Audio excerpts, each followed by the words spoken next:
قبل اینکه به من خبر بدی میزنی؟ سلام. خیلی خوش اومدین بچه‌ها به دومین ویدیو کانال یوتیوب من. از اینجا معلومه ما بریم خونه رو نابود کنیم، آشپزخونه رو می‌خوایم به چیز بکشیم. البته با یه تفاوت که این قراره چشش بسته باشه، منم دهنم قراره بسته باشه. یه حالا میشه تو زودتر دهن تو ببندی؟ حالا نگاه کنیم بریم چه اتفاقی برای مطمئنم وقتی مامانم برگرده آشپزخونه رو ببینه جفتمون رو میندازه بیرون از پنجره نظر. آروما باشه دیگه. من نمیدونم تو زدی پریز از جاش در آوردی؟ هیچی نه باز نکن. چه حسی داری؟ چه حسی داری؟ باجه من داره میخوابه. بابا بذار بخوابم بیدار میکنی. ترستانم چشت بسته چشت در منو میخوای ببنده.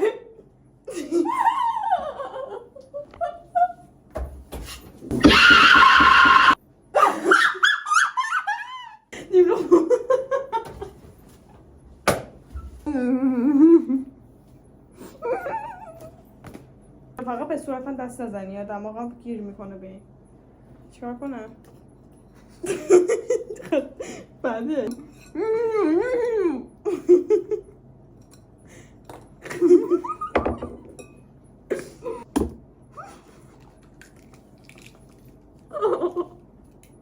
دستم کجا بشورم؟ دستم بیاد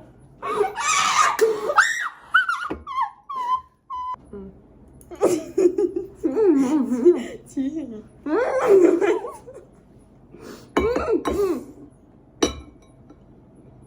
روغنه؟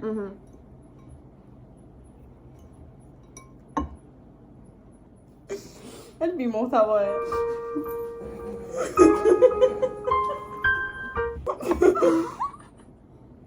نکن.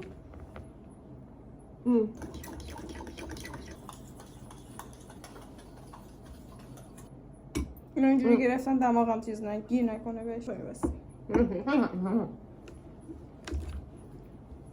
نگاه کن نریزم بیرون.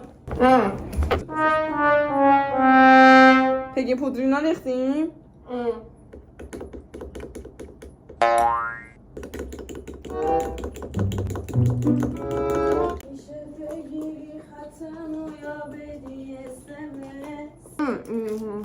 این چی کدومشه؟ سبز زرد セットさら زرد لا لا لا لا لا لا یه امشب شب عشق همین امشب رو داریم. من نبودم اصلا این ویدیو معنی نداشت. نگاه صدام چه خوبه. صبح بریم امتحان بدیم. بیا آخه بریم زبان. من خود نهار بخورم. البته میرم رفتم بیرون کافی زدم. کافی زدم. وای. بازش کنم. ها؟ شما بهداشتی باشید با دهن باز نکن. اون که کثافتی. بچه‌ها اگه گردو دوست دارید تو کیکتون لایک بفرستید. نفر یه کامنت بذارید. 2000 years later. شکر ریختین؟ بده بخورم ببینم. چرا اینقدر چرا اینقدر چیز غلیظ نیست؟ خوشمزه است. نمیشه اینو خام بخورم؟ نپذیم دیگه. چه پودر کاکائو؟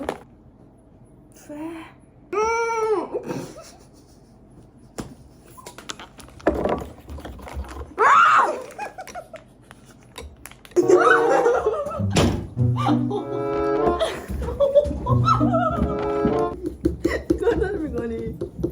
لباس خودت ها، لباس خودت کسی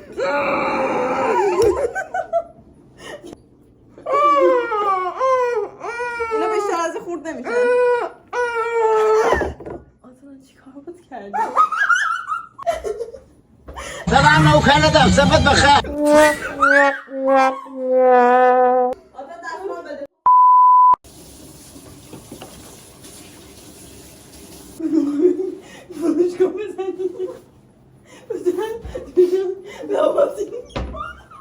از تو تاشم بشور آرایش کن میکاپ کن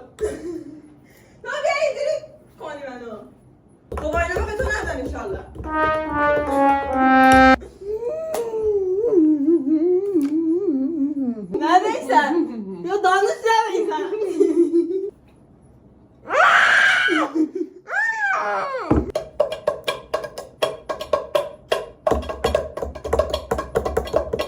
غم نخور که دنیا بچه من از آتنا 5 سال بزرگترم.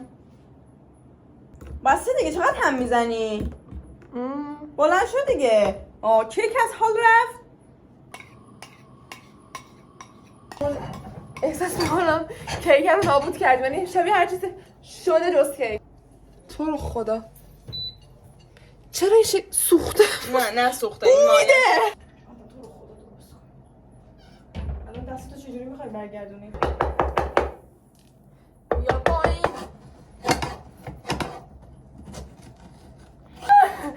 سیاهه، بوی سوختن فراوان میده و جدا هم نمیشه. جدا شد. تو رو خدا زیرشو نشون بدم. بگی زیرشو بیار. یا امام از بخت من سیاه‌تر شده.